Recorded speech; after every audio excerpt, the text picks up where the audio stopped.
अफगानिस्तान पर कब्जे के 8 महीने बाद भी तालिबान सरकार को किसी भी देश ने मान्यता नहीं दी है। ऐसे में पहले से ही मुश्किलों में फंसा तालिबान अब भारत को साधने की कोशिश कर रहा है।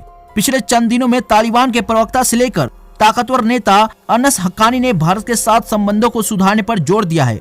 अब तालिबान के विदेश मंत्री अमीर खान मुत्ताकी ने दावा किया है कि अगर भारत अपने दूतावास खोलता है तो उसकी सुरक्षा पर विशेष ध्यान दिया जाएगा।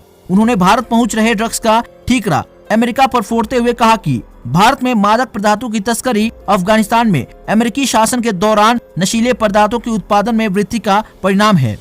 मीडिया को दिए इंटरव्यू में तालिबानी विदेश मंत्री आमिर खान मुत्ताकी ने कहा कि 2001 में जब अमेरिका ने अफगानिस्तान पर हमला किया तब नशीले पदार्थों का उत्पादन शून्य स्तर पर था। इसके बाद अमेरिका शासन के 20 वर्षों के दौरान न केवल भारत में ड्रग्स भेजी गई बल्कि अन्य पड़ोसी देशों में भी इसका निर्यात किया गया।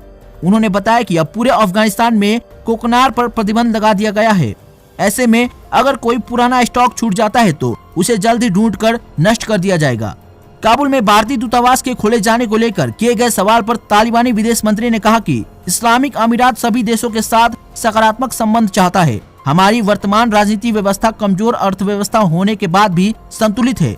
हमारे अपने पड़ोसी देशों और बाकी दुनिया के साथ सकारात्मक संबंध है। कई देशों में हमारे दूतावास काम कर रहे हैं और हमने अपने राजनयिकों को वहां भेजा है। काबुल में भी कई देशों के दूतावास काम कर रहे हैं। ऐसे में भारत के सामने भी अपने दूतावास खोलने में कोई बाधा नहीं है।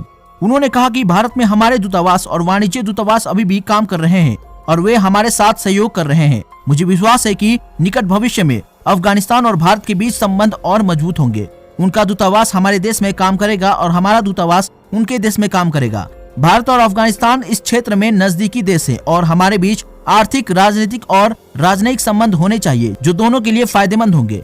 भारत एक बहुत बड़ा देश है, अवसरों से भरा हुआ है। हमने पूरी दुनिया को निवेश करने और खासकर भारत में दूतावास और वाणिज्य दूतावास खोलने की घोषणा की थी। इससे पहले अफगानिस्तान में भारत के कई प्रोजेक्ट थे।